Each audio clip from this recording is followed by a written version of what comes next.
Kids, we have all of our notes and articulations on our score. And again, make sure you're hitting save as you add stuff. I just forgot to do that and lost a bunch of work and had to go recreate it, and that's really not much fun. So hit save every time that you have finished one step. It's just the smart thing to do.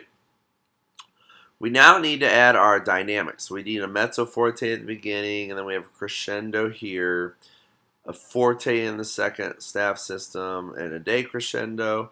Then we have the word crescendo version written here, and then we have a retardando, and we have a forte at the end. So we need to learn how to add that. It's pretty easy. We're going to click on the first measure because we need a dynamic here. So we're going to click on that first measure. Prefer it just to highlight than to hit a note, but it doesn't matter either way. And then you'll notice there's no dynamic tool up here. So we go to our menus and we want to see if there's a dynamic tool. Hey, look, there's dynamics. We want an expression text, and you'll notice it has a little F right here. So this is just kind of showing you this is where you add your fortes and mezzo fortes. This Command E is a shortcut, so if you want to learn how to do the keyboard shortcut, it would be wise to do so. We're going to click on that command text, and you'll notice we got a text box here. We are going to type in F and then click outside of it, and it is done. So we now have a forte in the flute part, but the piano part needs one as well. I like to only put it in the middle, so I'm going to click on the top piano line, and I'm going to do the dynamic again. I'm going to go the long way again in the menu. Hit that. There's my text box. Hit F. Click outside of it. It's done. So that was great, except I did the wrong dynamic again, which is what I did wrong last time. So I'm going to see how we can, or if we can change that. So first I highlight it. I can delete it. So that may be the easiest way. And then just, oops, don't want that either. That's what the undo button is for. Alright, so I'm going to try Command E. Ah, looky there. I got my text box. I hit MF. And then click outside of it. There we go. And I'm going to do the same here. I'm going to click on this measure and hit Command E and MF. Done. Super. So there's how to put in a dynamic. You do not use any capitals or anything. You just type in the letters and it does them right for you. So we know how to do the MF and F then. So it's up to you to get the Fs put where they belong, the fortes. The next thing I'll show you is how to do this crescendo.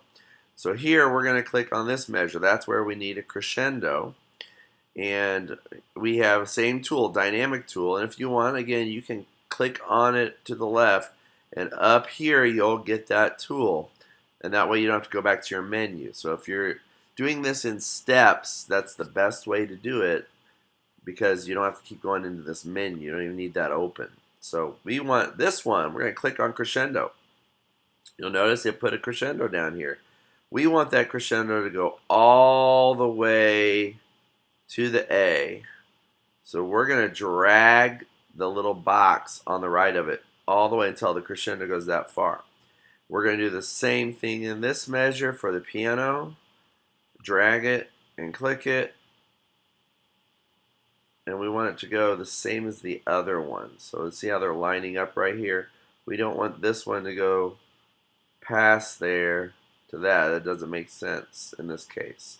So we want it to line up. You can also tilt it. So be careful as you're dragging it to keep it pretty level so it doesn't look wonky. Alright, that is how to do crescendos. Easy cheesy. And then you'll notice on here, I already have the forte here. Let me add my forte here. Forte. And it will play this for us. And you'll hear the crescendo.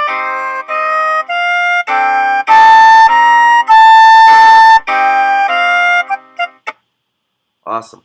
So it's really handy, because back in the day when we wrote music, we didn't have computers that played it back for us. It had to be in our head until live musicians would do it.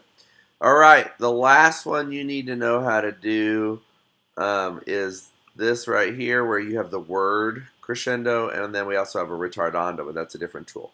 So we are going to go to this measure and we're going to write crescendo, but this time we're going to choose up here in our little shortcut tools the abbreviation of the word, and again, there it is.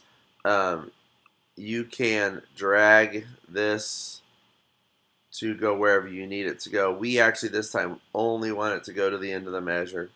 And of course we want that in the piano as well. So we want to click on that measure, type in crescendo, and then make sure we drag that box the same if we drag it at all.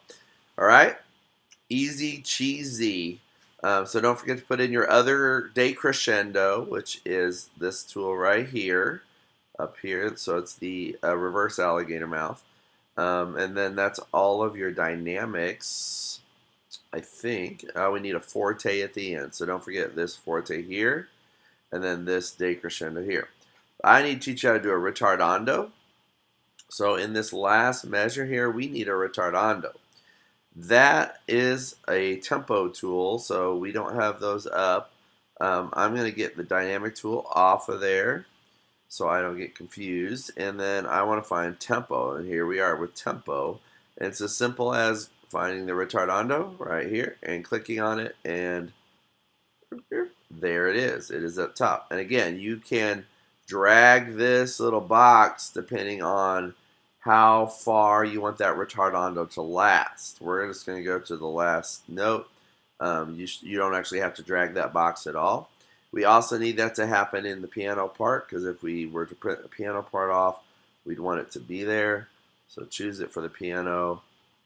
You don't need to put it on both staves on the piano, because the piano part will have both staves on it, and the pianist would see it in the top one. If you wanted to, you could probably drag it down here to the middle if you want it in the middle.